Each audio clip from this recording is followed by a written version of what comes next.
मेरे पिता ने अपने वंश को आगे बढ़ाने के लिए एक लोमड़ी को पकड़कर घर ले आए और उसके साथ रात बिताई, लेकिन उन्हें क्या पता था कि एक ही रात में वह लोमड़ी एक बेहद खूबसूरत औरत में बदल जाएगी। मेरे पिता डर के मारे तुरंत जमीन पर घुटनों के बल बैठकर माफी मांगने लगे, लेकिन उस औरत ने न तो गुस्सा किया और न ही जाने की बात की, बल्कि उसने कहा कि यह सब रोज होना चाहिए और कभी रुकना नहीं चाहिए। इसी तरह मेरी लोमड़ी माँ मेरे साथ गर्भवती हो गई। कई साल बाद जब मैं पहाड़ पर लकड़ियां काटने गया तो मैंने देखा कि एक विशाल अजगर एक घायल छोटी लोमड़ी को जकड़े हुए था। मेरे पास सोचने का भी समय नहीं था। मैंने अपनी कुल्हाड़ी पूरी ताकत से उसकी तरफ फेंक दी, जो सीधे अजगर के सिर पर जाकर लगी। अजगर कुछ देर तड़पा और फिर मर गया। छोटी लोमड़ी की जान तो बच गई, लेकिन वह भी लगभग मरने की हालत में थी। मैं उसे तुरंत घर ले आया और शराब से उसके घाव साफ किए। ज्यादा समय नहीं बीता था कि वह फिर से दौड़ने कूदने लगी। उसके बाद वह छोटी लोमड़ी एक पालतू कुत्ते की तरह मेरे घर से जाने का नाम ही नहीं लेती थी। लेकिन मैं तो एक अनाथ था, न माँ थी न बाप। खुद का पेट भरना भी मुश्किल था। मैंने कई बार उसे वापस जंगल में छोड़ने की कोशिश की, लेकिन हर रात वह लड़खड़ाते हुए वापस आ जाती। कभी उसके मुंह में जंगली फल होते, कभी जंगली खरगोश और कभी जंगली मुर्गी। तभी मुझे समझ आया कि वह मुझे बताना चाहती है कि वह अपना खर्च खुद उठा सकती है। तब जाकर मैंने उसे अपने पास रख लिया। उसके बाद वह मेरी छोटी साथी बन गई। मैं लकड़ियां काटने जाता तो वह साथ जाती, मैं भेड़ें चराने जाता तो वह भी साथ होती। यहाँ तक कि जब मैं पढ़ाई करता तब भी वह चुपचाप मेरे पास लेटी रहती। लेकिन ये खुशहाल जिंदगी मेरे 12वीं के साल अचानक खत्म हो गई। एक दिन छोटी लोमड़ी बिना कुछ बताए गायब हो गई। मैं रात होने तक उसका इंतजार करता रहा, लेकिन वह वापस नहीं आई। उसकी जगह एक बूढ़ी औरत मेरे घर आई। वह लाठी के सहारे चल रही थी और उसके चेहरे पर दयालु मुस्कान थी। उसने कहा, बेटा, मैं अपनी पोती को ढूंढ रही हूँ, क्या तुमने उसे देखा है? मैंने पूछा, आपकी पोती कौन है? वह बोली, कुछ साल पहले मैं बाहर गई थी और घर की जिम्मेदारी अपनी पोती को देकर गई थी, लेकिन जब वापस लौटी तो वह गायब थी। लोगों ने कहा कि वह तुम्हारे घर में रहती है। उसकी बात सुनते ही बूढ़ी औरत ने अजीब सी आवाज निकाली, लगातार सिर हिलाती रही और मेरी रसोई की तरफ घूरने लगी। मैंने उसकी नजरों का पीछा किया तो देखा कि छोटी लोमड़ी वहीं बैठी हुई थी। वह बूढ़ी औरत की तरफ पूंछ हिला रही थी और उसके चेहरे पर हल्की मुस्कान भी थी। याद रहे, यह पहली बार था जब उसने किसी दूसरे इंसान के सामने खुद को दिखाया था। बूढ़ी औरत कुछ देर हंसी और फिर बिना कुछ कहे मुड़कर चली गई। उसी रात छोटी लोमड़ी हमेशा की तरह मेरे पेट पर सिर रखकर सोई, लेकिन अगली सुबह जब मेरी आंख खुली तो वह गायब थी। मैं बिस्तर से उठा तो देखा कि मेज पर एक लाल रंग का दुपट्टा जैसा कपड़ा रखा था। उसके अंदर एक औरत के काले बालों का गुच्छा था, जिसे लाल कागज से लपेटा गया था। मुझे बिल्कुल समझ नहीं आया कि यह किस काम की चीज है, इसलिए मैं उसे लेकर गांव के मुखिया के पास गया। मुखिया ने उसे देखते ही मुस्कुराकर कहा, यह तो किसी लड़की का प्रेम संकेत है, इसे लेकर तुम उसके घर शादी का प्रस्ताव भेज सकते हो। जल्दी बताओ, वह लड़की कौन है? मैं वहीं स्तब्ध रह गया। क्या यह छोटी लोमड़ी मेरे लिए छोड़कर गई थी? लेकिन मैंने कभी नहीं सोचा था कि उस दिन के बाद छोटी लोमड़ी फिर कभी वापस नहीं आएगी। उसके जाने के बाद मेरा दिल खाली खाली रहने लगा। हर दिन खाने और सोने के अलावा मैं उसे पूरे जंगल और पहाड़ों में ढूंढता रहता, लेकिन उसका कोई निशान नहीं मिला। मुझे तो यहाँ तक लगने लगा कि शायद किसी शिकारी ने उसे पकड़ लिया है। लगभग 15 दिन तक खोजने के बाद भी मुझे वह नहीं मिली। तब मैं पूरी तरह निराश हो चुका था और सोचने लगा था कि अब उससे कभी मुलाकात नहीं होगी। लेकिन 15 दिन बाद एक रात मैंने देखा कि एक बूढ़ी औरत मेरे घर के बाहर बैठकर रो रही है। मैं भौहें सिकोड़कर उसके पास गया और पूछा कि क्या हुआ है। उसने अचानक सिर उठाया और डरावनी आवाज में बोली, मैं अपने पोते को ढूंढ रही हूँ, मेरा पोता गायब हो गया है। तुमने उसे देखा है ना? मेरी रीढ़ में सिहरन दौड़ गई। पिछली बार पोती को ढूंढ रही थी और इस बार पोते को, और दोनों बार मेरे पास ही क्यों आई? मैंने जल्दी से सिर हिलाकर कहा कि मैंने किसी को नहीं देखा। लेकिन बूढ़ी औरत के चेहरे पर अजीब सी मुस्कान आ गई। वह बोली, तो 6 साल पहले क्या तुमने मेरे पोते को देखा था? उसकी आवाज ऐसे लग रही थी जैसे वह मुझसे जवाब मांग रही हो। मैं काफी देर सोचता रहा और मन ही मन यही समझा कि यह बूढ़ी औरत शायद पागल है। यह सुनकर वह कुछ नहीं बोली, बस मुझे घूरते हुए मुस्कुराती रही। उसकी वह रहस्यमयी मुस्कान देखकर मैं डर गया और पीछे हटा हुआ भागकर गांव के मुखिया के घर पहुंच गया। हाँफते हुए मैंने उसे सारी बात बता दी। मुखिया मुंह में बीड़ी दबाए बैठा था। मेरी बात सुनकर वह अचानक ठिठक गया और फिर मेरे पीछे इशारा करते हुए बोला, जिस औरत की बात कर रहे हो क्या वह यही है? मेरी पीठ में ठंडी लहर दौड़ गई। मैं कांपते हुए पीछे मुड़ा और देखा कि वही बूढ़ी औरत बिना कोई आवाज किए मेरे पीछे खड़ी थी। मैं डर कर तुरंत मुखिया के पीछे छिप गया। मुखिया ने उसे ऊपर से नीचे तक देखा और पूछा, तुम किस गांव की हो बुढ़िया? रात को एक छोटे बच्चे को डराना ठीक नहीं है। बूढ़ी औरत ने बस भारी आवाज में कहा, मैं अपने पोते को ढूंढने आई हूँ। उसके बाद गांव का मुखिया उससे चाहे जितना पूछता रहा, वह सिर्फ मुस्कुराती रही। आखिर मुखिया घर के अंदर गया और 2 अंडे लाकर उसके हाथ में थमा दिए। ये लो और यहाँ से निकल जाओ, आगे से मेरे इलाके में आकर लोगों को मत डराना। लेकिन बूढ़ी औरत ने अंडों को देखा और गुस्से में जमीन पर पटक दिया। फिर वह चीखते हुए मेरी तरफ उंगली दिखाकर बोली, इसने मेरे पोते को मार डाला है, मैं जिंदगी भर इसका पीछा करूंगी। ये सुनते ही मुखिया का चेहरा बदल गया। उसने तुरंत मुझे आंगन की बत्ती जलाने को कहा। मैं भागकर गया और रस्सी खींचकर बत्ती जला दी। दरवाजे के सामने रोशनी फैलते ही मैंने साफ देखा कि बूढ़ी औरत के कंधे पर एक लाल रंग का जहरीला सांप लिटा हुआ था। उसकी 2 जहरीली दांत बाहर निकली हुई थी और वह मुझे घूर रहा था। मुखिया भी घबरा गया। उसने धीरे से मुझसे पूछा, मेरी नजर कमजोर है, जरा देख तो उस बूढ़ी औरत की परछाई है या नहीं। यह सुनकर मैंने तुरंत उसकी तरफ देखा। वह बिल्कुल सीधी खड़ी थी, लेकिन उसके पीछे सचमुच कोई परछाई नहीं थी। मेरे पूरे शरीर में ठंडा पसीना छूट गया। मैं डर के मारे कुछ बोल नहीं पाया और बस सिर हिला दिया। तभी मुखिया ने अचानक जोर से कहा, बेटा डर मत, मेरे घर में एक पुश्तैनी तलवार रखी है, जल्दी जाकर ले आ। मैं कांपते हुए घर के अंदर भागा, लेकिन काफी देर ढूंढने के बाद भी मुझे कोई तलवार नहीं मिली। जब मैं बाहर आकर कहने वाला था कि कुछ नहीं मिला, तब तक बूढ़ी औरत दूर जा चुकी थी। मुखिया ने घबराकर मुझे अंदर खींच लिया और दरवाजा कसकर बंद कर दिया। फिर बोला, पगले कैसी तलवार? मैंने उसे बहलाने के लिए झूठ बोला था, तेरे पीछे कोई अशुभ चीज पड़ गई है। इतना कहकर उसने घर की बत्ती बुझा दी और धीरे से पूछा कि क्या मैंने पहाड़ पर किसी चीज को नुकसान पहुंचाया था। मैंने बहुत सोचा, बचपन से लेकर अब तक मैंने किसी इंसान का बुरा नहीं किया था। तभी मुझे 6 साल पहले की बात याद आई, जब मैंने उस छोटी लोमड़ी को बचाने के लिए एक सफेद सांप को कुल्हाड़ी से मार दिया था। मैंने ये बात मुखिया को बताई। ये सुनकर उसका पूरा शरीर कांप उठा। अरे मूर्ख लड़के, पहाड़ों में रहने वाली चीजों को ऐसे थोड़ी मारते हैं, अब तू बड़ी मुसीबत में है। उसने कहा कि अगली सुबह वह मुझे एक जानकार आदमी के पास ले जाएगा और आज रात मुझे उसके घर में ही सोना होगा। साथ ही चेतावनी दी कि रात में चाहे कोई भी आवाज दे, जवाब नहीं देना। उस रात मैं सचमुच चुपचाप लेटा रहा, लेकिन करीब आधी रात, शायद 11 बजे, बाहर से सरसराहट की आवाज आने लगी। उसके बाद वही बूढ़ी औरत के रोने की आवाज सुनाई दी। मैंने खिड़की से बाहर झांका तो एक झुकी हुई परछाई घर के बाहर घूम रही थी। चलते चलते वह अचानक खिड़की पर आकर चिपक गई, जैसे मुझे ढूंढ रही हो। मैं डर के मारे हिल भी नहीं पाया। तभी बगल वाले कमरे से मुखिया की आवाज आई, सिर कंबल में छिपा ले, मत देख। वह रोने की आवाज कभी पास आती, कभी दूर जाती रही। आखिर सुबह करीब 3 बजे जाकर सब शांत हुआ, लेकिन उसके बाद भी मैं कंबल से बाहर निकलने की हिम्मत नहीं जुटा पाया। पता नहीं कब मेरी आंख लग गई। फिर मैंने एक भयानक सपना देखा। सपने में वही सफेद सांप था जिसे मैंने मारा था। उसका शरीर खून और मांस से लथपथ था। वह मुझे घूर रहा था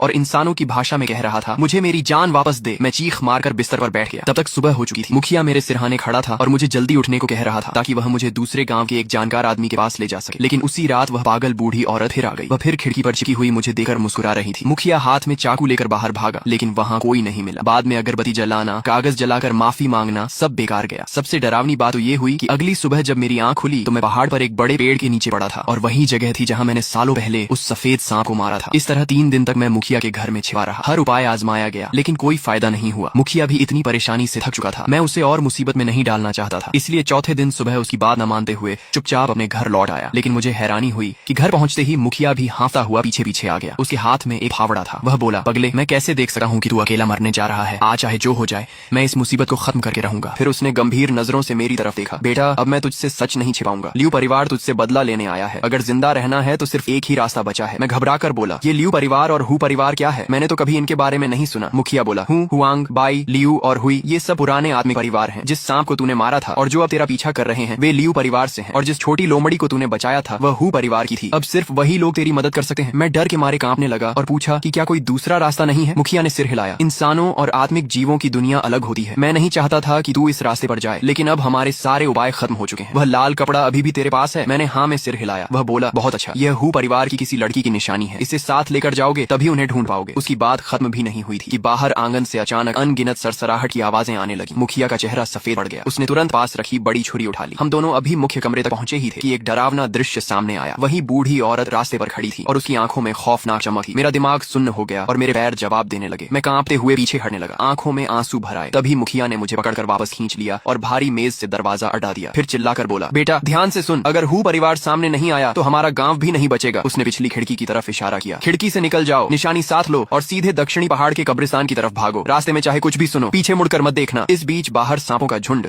दरवाजे पर जोर जोर से टकरा रहा था। कुछ छोटे सांप तो दरवाजे की दरारों से अंदर घुसने भी लगे थे। मुखिया ने दांत भींच लिए और पूरे शरीर से दरवाजे को थाम लिया। मैं उस बूढ़े आदमी को देख रहा था और मेरी आंखों से आंसू बह निकले। मैंने जल्दी से वह लाल कपड़ा सीने से लगाया, पिछली खिड़की को लात मारकर खोला और अंधेरी रात में दौड़ पड़ा। मैं ज्यादा दूर भी नहीं भागा था कि पीछे से तेज सरसराहट सुनाई दी। एक लाल रंग का जहरीला सांप मेरा पीछा कर रहा था। उसकी रफ्तार इतनी तेज थी कि वह लगभग मेरे पैरों तक पहुंच गया था। मेरा दिल बैठ गया। तभी मेरा पैर फिसला और मैं आगे की तरफ गिर पड़ा। उसी पल बगल की झाड़ियों से एक सफेद परछाई बिजली की तरह बाहर निकली। उसके मुंह से जानी पहचानी लोमड़ी की आवाज निकली। मैंने ध्यान से देखा तो वह वही छोटी सफेद लोमड़ी थी, लेकिन अब उसकी 2 पूंछ थी। वह बिना डरे उस जहरीले सांप पर टूट पड़ी और उससे लड़ने लगी। मैंने देखा कि दोनों आपस में बुरी तरह लड़ रहे थे। ये देखकर मैंने तुरंत अपनी लकड़ी काटने वाली बड़ी छुरी उठाई और उनकी मदद करने के लिए दौड़ने लगा। लेकिन तभी छोटी लोमड़ी ने अचानक उस जहरीले सांप की पूंछ अपने मुंह में दबोच ली और पलक झपकते ही उसे घसीटते हुए काले घने जंगल के अंदर गायब हो गई। मैं उसके पीछे भागना चाहता था, लेकिन जंगल इतना अंधेरा था कि रास्ता तक दिखाई नहीं दे रहा था। तभी रात की ठंडी हवा का झोंका आया और मेरे नाक में एक जानी पहचानी खुशबू पहुंची। ये वही खास खुशबू थी जो हमेशा छोटी लोमड़ी के शरीर से आती थी। उसी पल मुझे सब समझ में आ गया। वह कभी कोई साधारण लोमड़ी नहीं थी, वह सचमुच एक लोमड़ी देवी थी। उसे दोबारा देखने के बाद मेरे दिल का काफी डर खत्म हो गया, लेकिन मेरे पास रुकने का समय नहीं था। गांव के मुखिया दादा अभी भी मेरी वजह से खतरे में थे और मुझे उनकी जान बचानी थी। मैंने गहरी सांस ली और हिम्मत जुटाकर दक्षिणी पहाड़ की तरफ दौड़ना जारी रखा। अपनी जिंदगी में मैं कभी इतना तेज नहीं भागा था। कानों के पास हवा सीटी मार रही थी और मुझे बार बार ऐसा महसूस हो रहा था जैसे कोई बर्फ जैसा ठंडा जीव मेरे पैरों के पीछे पीछे रेंग रहा हो। मैं पीछे मुड़कर देखने की हिम्मत नहीं कर सका और बस चांदनी की हल्की रोशनी के सहारे भागा रहा। ये गांव की निषिद्ध जगह थी जहां आमतौर पर कोई आने की हिम्मत नहीं करता था। जितना ऊपर चढ़ता गया रास्ता उतना ही सुनसान और डरावना होता गया। चारों तरफ टूटे पत्थर और बिना नाम वाली पुरानी कब्रें दिखाई दे रही थीं। तभी अचानक मेरे पीछे से गांव के मुखिया दादा की आवाज आई, बेटा एक बार पीछे मुड़कर अपने दादा को तो देख देख मेरे कदम अचानक धीमे पड़ गए और दिल जोर से धड़कने लगा। एक पल के लिए मुझे लगा कि शायद दादा सचमुच वहाँ से बचकर निकल आए हैं। मैं लगभग पीछे मुड़ने ही वाला था कि अचानक मुझे उनकी चेतावनी याद आ गई, रास्ते में चाहे कुछ भी सुनो, पीछे मत देखना। वह आवाज लगातार मेरे करीब आती जा रही थी। मुझे तो ऐसा भी महसूस होने लगा कि कोई मेरे गर्दन के पास ठंडी सांसें छोड़ रहा है। मैं डर के मारे पागलों की तरह और तेज भागने लगा। आखिरकार मैं एक भयानक और सुनसान कब्रिस्तान में पहुंच गया। तभी सामने से एक अजीब सी आवाज सुनाई दी, जैसे कोई धीरे धीरे बाल संवार रहा हो। चांदनी की हल्की रोशनी में मैंने देखा कि सामने एक कब्र के ऊपर सफेद कपड़े पहने एक आकृति बैठी हुई थी। उसके हाथ में एक पुरानी लकड़ी की कंघी थी और वह धीरे धीरे अपने बहुत लंबे बालों को संवार रही थी। उसके काले बाल जमीन तक घिसट रहे थे और वह पीठ करके चुपचाप बैठी हुई थी। तभी वह सफेद आकृति धीमी आवाज में बोली, लड़के मेरे बाल देखो, क्या ये सुंदर है। उसकी आवाज सुनते ही मेरा पूरा शरीर जम गया। तभी मुझे डरावनी सच्चाई का एहसास हुआ। वह मेरी तरफ पीठ करके नहीं बैठी थी, बल्कि शुरू से ही मेरी तरफ मुंह करके बैठी थी। अगले ही पल उसने अपने चेहरे पर लटक रहे बिखरे बालों को हटाया और एक सफेद डरावना चेहरा सामने आ गया। यह दृश्य देखते ही मेरे पैरों से ताकत निकल गई और मैं जमीन पर गिर पड़ा। उसी समय मेरी बाहों में दबा लाल कपड़ा और बालों का गुच्छा भी लुढ़कर बाहर गिर गया। वह महिला आत्मा अचानक चीख उठी और मेरी तरफ झपट पड़ी। उसी समय पीछे की झाड़ियों से वह लाल जहरीला सांप भी निकल आया और अपने जहरीले दांत दिखाते हुए सीधे मेरे गले की तरफ बढ़ा। मेरे सामने भूत और पीछे सांप था। मेरे हाथ में सिर्फ लकड़ी काटने वाली छुरी थी। उस पल मुझे लगा कि अब मेरा बचना नामुमकिन है। लेकिन ठीक उसी समय जमीन पर पड़ा लाल कपड़ा अचानक लाल रोशनी से चमक उठा। उसके अंदर रखा काले बालों का गुच्छा बिना हवा के अपने आप जलने लगा और फिर धुएं की एक पतली लकीर बनकर आसमान की तरफ उड़ गया। ऐसा लगा जैसे समय उसी पल रुक गया हो। हवा में झपटी हुई वह महिला आत्मा अचानक किसी अदृश्य दीवार से टकरा गई और दर्द भरी चीख मारने लगी। वह डरकर चिल्लाई, हूँ परिवार की पवित्र अग्नि, जैसे उसने अपने सबसे बड़े दुश्मन को देख लिया हो। अगले ही पल वह काले धुएं में बदल गई और तेजी से वापस अपनी कब्र में घुस गई। वहीं वह भयानक लाल सांप भी अचानक अपनी सारी ताकत खो बैठा। वह धप से जमीन पर गिर पड़ा और डर के मारे अपना सिर मिट्टी में छिपा लिया। उसका पूरा शरीर कांप रहा था और उसमें भागने की भी हिम्मत नहीं बची थी। मैं जोर जोर से सांस लेने लगा। मेरी पीठ पसीने से भीग चुकी थी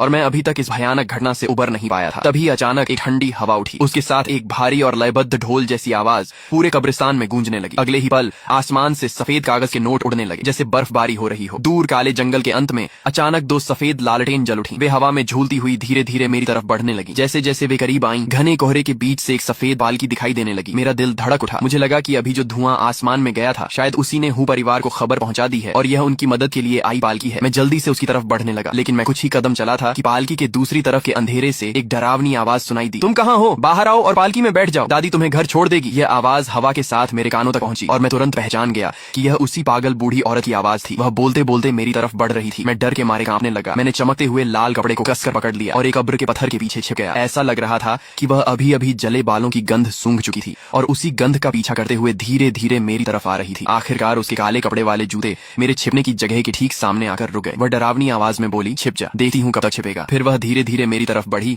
और हवा सूंघती हुई मेरे बेहद करीब आ गई। कुछ पल ऐसे ही बीते। फिर उसने ठंडी आवाज में नाक से फुंकार भरी, मुड़ी और वहां से चली गई। जब उसकी परछाई पूरी तरह गायब हो गई, तब जाकर मैंने राहत की सांस ली। मुझे गांव के मुखिया दादा की बात याद आई। मैं उस धुंधली पहाड़ी पगडंडी पर आगे बढ़ता गया। आखिरकार पहाड़ की चोटी पर पहुंचकर मुझे वह विशाल पेड़ मिल गया जिसके बारे में दादा ने बताया था। पेड़ के पीछे खोजने पर मुझे एक पत्थर की शिला दिखाई दी जिस पर हूँ परिवार के पूर्वजों का नाम खुदा हुआ था। मैं उसके सामने घुटनों के बल बैठ गया। पत्थर की उस शिला के सामने मैं घुटनों के बल बैठ गया और दोनों हाथों से लाल कपड़ा उठाकर 3 बार सिर झुकाकर प्रणाम किया। अगले ही पल अचानक चारों तरफ तेज हवा चलने लगी। सूखे पत्ते हवा में उड़कर मेरे चारों ओर घूमने लगे। तभी मेरे पीछे एक महिला की आवाज सुनाई दी, हम तुम्हारा काफी समय से इंतजार कर रहे थे, तुम आ गए हो, मेरे साथ चलो। मैं तुरंत खड़ा हुआ और सम्मान से झुकर उसे प्रणाम किया। वह हल्का सा मुस्कुराई और बोली, मेरा नाम दौर है, मैं हूँ परिवार की सबसे बड़ी बेटी हूँ, मैं खास तुम्हें लेने आई हूँ। आगे चलकर हम एक ही परिवार के सदस्य बन जाएंगे, इसलिए इतना फॉर्मल होने की जरूरत नहीं है। ये सुनकर मैंने राहत की सांस ली और उसका धन्यवाद किया, लेकिन उसने हाथ हिलाकर कहा, धन्यवाद मुझे नहीं, हमारी दूसरी राजकुमारी को देना। उसी ने जिद की थी कि मैं तुम्हें लेने आऊं, नहीं तो मुझे आने में कोई दिलचस्पी नहीं थी। वह मुस्कुराई तो मैं खुद को रोक नहीं पाया और पूछ बैठा, लिंगर कौन है? वह हंसकर बोली, लिंगर वही है जिसे तुम छोटी लोमड़ी कहते हो, हमारे परिवार की सबसे प्यारी बेटी। जब तुम्हारी शादी की रात होगी तब तुम उसे देख लोगे। यह सुनते ही मेरा दिल जोर जोर से धड़कने लगा। सचमुच वह छोटी लोमड़ी ही थी। जैसे ही उसने शादी की बात की, मेरा चेहरा लाल हो गया। यह देखकर वह और ज्यादा खुश हो गई। उसने कहा, हमारे यहाँ नियम है कि शादी से पहले दूल्हा दुल्हन एक दूसरे को नहीं देख सकते। देखो तुम कितने बेचैन हो, चिंता मत करो, 6 साल तक तुम्हारे साथ रहने वाली हमारी राजकुमारी लिंगर ऐसी सुंदर लड़की है जिसे देखकर हजारों लड़के दीवाने हो जाते हैं। ये सुनकर मेरा चेहरा और भी लाल हो गया और मैं चुपचाप उसके पीछे चलने लगा। आगे पूरे रास्ते हम दोनों ज्यादा नहीं बोले। काफी देर चलने के बाद अचानक सामने एक छोटा सा महल जैसा स्थान दिखाई दिया जो रोशनी से जगमगा रहा था। दरवाजे पर नौकर खड़े थे। मैं द्वार के पीछे पीछे अंदर जाने लगा। तभी मेरी नजर सामने वाली इमारत की दूसरी मंजिल पर गई। वहाँ खिड़की के पास कोई मुझे देख रहा था। ध्यान से देखने पर लगा कि वह लाल शादी के कपड़ों में एक लड़की थी जिसके सिर पर सुंदर मुकुट जैसा आभूषण था। वह चुपके से मुझे देख रही थी, लेकिन जैसे ही हमारी नजरें मिली, वह शर्माकर तुरंत अपने चेहरे को आस्तीन से ढककर छिप गई। मैं मन ही मन सोचने लगा, क्या वह सचमुच छोटी लोमड़ी है? लेकिन मैं अपनी उत्सुकता दबाकर दौड़ के साथ अंदर चला गया। जैसे ही कमरे में पहुंचा मैंने देखा कि वहाँ बहुत सारे लोग बैठे हुए थे। तभी मेरी नजर एक बूढ़ी महिला पर पड़ी और मैं चौंक गया। ये वही दादी थी जो कई साल पहले मेरे घर अपनी पोती को ढूंढने आई थी। द्वार ने मेरी तरफ देखकर कहा, ये हमारी माता जी हैं। मैंने तुरंत सम्मान से झुककर उन्हें प्रणाम किया। बूढ़ी महिला मुस्कुराई। उसके चेहरे पर दयालुता तो थी, लेकिन उससे भी ज्यादा एक ऐसा रौब था जिससे हर कोई सम्मान करने लगे। इसके बाद द्वार ने मुझे वहाँ बैठे बाकी लोगों से भी मिलवाया। जब हम सब बैठ गए तब बूढ़ी महिला बोली, द्वार बाहर जाओ और दरवाजे पर नजर रखो। लियू परिवार के लोग आसपास हैं, हम उनका स्वागत नहीं करते, उन्हें अंदर मत आने देना। भोज तैयार है, बाकी सब लोग जाकर बैठ जाएं। थोड़ी ही देर में कमरे में सिर्फ मैं और बूढ़ी महिला रह गए। तभी उनका चेहरा गंभीर हो गया। उन्होंने कहा, बेटा तुम्हारे बारे में मुझे सब पता है। जब तक तुम्हारी शादी पूरी नहीं हो जाती दुश्मन कभी भी बीच में रुकावट डाल सकता है। तुमने हमारी बेटी की जान बचाई थी, इसलिए हम पूरी ताकत से तुम्हारी मदद करेंगे, लेकिन हमारे परिवार के भी कुछ नियम हैं। शादी से पहले आने वाली मुश्किलों का सामना तुम्हें खुद करना होगा। क्या तुम ये समझते हो? मैं डर के मारे कांप रहा था, लेकिन फिर भी सिर हिलाकर बोला, मैं समझता हूँ। अगर इससे मेरे दादा की जान बच सकती है तो मैं हर खतरा उठाने को तैयार हूँ। मेरी बात सुनकर बूढ़ी महिला के शरीर में हल्का सा कंपन हुआ। उन्होंने गहरी सांस ली और कहा, अच्छा सचमुच जो व्यक्ति हो परिवार का दामाद बनने योग्य हो वह साधारण नहीं हो सकता। मुझे तुम पर भरोसा है। इसके बाद उन्होंने नौकरों को बुलाया। मुझे दूल्हे के कपड़े पहनाए गए, सिर पर शादी की टोपी रखी गई और लाल रंग का शानदार वस्त्र पहनाया गया। फिर मुझे एक लाल पालकी में बैठा दिया गया। पालकी अभी गली में कुछ ही दूर गई थी कि अचानक बाहर से एक अजीब आवाज सुनाई दी। अरे यहाँ शादी हो रही है क्या? जैसे ही ये आवाज आई पालकी तुरंत रुक गई। मेरे शरीर में सिहरन दौड़ गई। मैंने खिड़की का पर्दा हटाकर बाहर देखा। तभी बाहर खड़ी द्वार गुस्से से चिल्लाई, बकवास बंद कर। हूँ परिवार की सीमा में आकर बदतमीजी करने की हिम्मत कैसे हुई? तभी पता नहीं कहां से एक लाल सांप बिजली की तरह निकला और सीधा पालकी के अंदर घुस आया। उसने मेरी कलाई पर जोर से काट लिया। दर्द से मैं जोर से चीख पड़ा। उसके बाद मेरी चेतना धीरे धीरे धुंधली होने लगी। मुझे बस इतना याद है कि हूँ परिवार के लोग मुझे संभाल कर एक बड़े हॉल में ले गए। जब दोबारा मेरी आंख खुली तो मैंने खुद को एक कमरे में पाया। चारों तरफ लाल रंग की शादी की सजावट थी और दीवारों पर शुभ चिन्ह लगे हुए थे। कमरे के बीचों बीच एक बिस्तर था जिस पर लाल घूंघट ओढ़े एक दुल्हन बैठी हुई थी। तब मुझे समझ आया कि यह हमारा विवाह कक्ष है। मुझे अचानक अपनी कलाई का घाव याद आया। मैंने जल्दी से कपड़े हटाकर देखा। वहाँ सिर्फ 2 हल्के दांतों के निशान बचे थे और किसी ने पहले ही दवा लगा दी थी। उसी समय मुझे गांव के मुखिया दादा की याद आई। मैं सोचने लगा कि मेरी शादी तो हो रही है, लेकिन पता नहीं गांव में सांपों का हमला रुका या नहीं। मैं तुरंत बिस्तर से कूदकर बाहर जाने लगा। तभी दुल्हन की आवाज आई, तुम कहाँ जा रहे हो? मैंने जल्दी से जवाब दिया, मुझे अपने गांव के मुखिया दादा के पास जाना है, पता नहीं वहाँ क्या हालत होगी। ये कहकर मैंने दरवाजा खोला, लेकिन जैसे ही दरवाजा खुला बाहर द्वार खड़ी दिखाई दी। उसने मुझे तुरंत रोक लिया और बोली, तुम कहीं नहीं जाओगे। अगर तुम अभी इस कमरे से बाहर निकले तो हमारी लिंगर का क्या होगा? इतना कहकर उसने मुझे वापस कमरे में धक्का दे दिया और बाहर से दरवाजा बंद कर दिया। मैं कुछ समझ पाता उससे पहले ही कमरे के अंदर बैठी दुल्हन भी बोल उठी, अगर तुम आज रात चले गए तो मैं रो दूंगी। मैं पूरी तरह असहाय हो गया। मैंने उसे समझाने की कोशिश की, मैं बस गांव जाकर दादा को देखना चाहता हूँ, मैं भाग नहीं रहा। लेकिन उसने कहा, तुम हूँ परिवार से बाहर जा ही नहीं सकते। मुझे उसकी बात पर विश्वास नहीं हुआ। मैं दरवाजे तक गया और पूरी ताकत से उसे खींचा, लेकिन वह बाहर से बंद था। मैं परेशान होकर सोच ही रहा था कि अब क्या करूं। तभी दुल्हन ने कहा, अगर तुम सच में जाना चाहते हो तो मैं तुम्हारे साथ चल सकती हूँ, मुझे बाहर निकलने का तरीका पता है। मैं ये सुनकर खुश हो गया, लेकिन उसने तुरंत सिर हिलाकर कहा, नहीं अभी नहीं, पहले तुम्हें मेरा घूंघट उठाना होगा। माँ ने कहा है कि यह काम सिर्फ दूल्हा ही करेगा। उसके बाद हमें शादी की रस्म के अनुसार साथ में शराब भी पीनी होगी। मैं बेचैन होकर दरवाजे की तरफ देखने लगा। समय बर्बाद करने का मौका नहीं था, इसलिए मैं जल्दी से उसके सामने पहुंचा और उसका घूंघट उठाने के लिए हाथ बढ़ाया, लेकिन वह नाराज होकर बोली, हाथ से नहीं, वहाँ रखी हुई लकड़ी की छड़ी से उठाओ। मैं मन ही मन हैरान रह गया। मैंने सोचा ये लड़की कितनी नियमों वाली है, लेकिन मेरे पास कोई और रास्ता नहीं था। मैं मेज के पास गया, वह छड़ी उठाई और वापस उसके सामने आ गया। उसी समय मैंने देखा कि उसने अपने दोनों गोरे हाथों से अपने कपड़ों को कसकर पकड़ रखा था। ऐसा लग रहा था कि वह मुझसे भी ज्यादा घबराई हुई है, लेकिन उस समय मेरे पास उसके बारे में सोचने का समय नहीं था। मैंने बिना देर किए छड़ी उठाई और उसके लाल घूंघट को एक ही झटके में ऊपर उठा दिया। तो दोस्तों फिलहाल इस मैनवा के सिर्फ इतने ही पार्ट्स रिलीज हुए हैं, इसलिए स्टोरी यहीं तक अवेलेबल है। जैसे ही इस